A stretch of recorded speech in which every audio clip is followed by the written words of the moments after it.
This time, magluluto tayo ng steamed veggies with butter at saka shrimp. So, yan yung steamer natin. Ready na.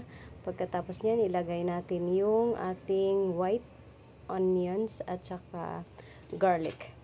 So, takpan natin para maluto. And then, lagay na rin natin yung carrots at saka potato. So, let it cook for several minutes para lumambot yung ating carrots at saka potato. Pagkatapos yan, lagyan natin ng butter. So, yan po yung nilagay ko, kalaki ng butter.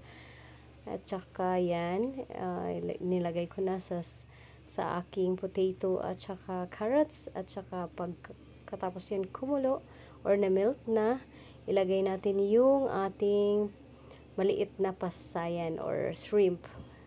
So, shrimp pala. So, yan po. At saka ilagyan din natin ng salted butter. So, yan yung linagay ko. So, yan ganyan kaliit yung nilagay ko ng salted butter. At saka lagyan din natin ng asin at saka bitchin. So, at saka ilagay na din natin yung steam ng parsley at saka yung parsley leaves. So, yan po.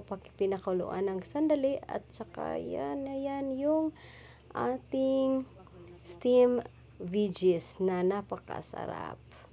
Thank you for watching.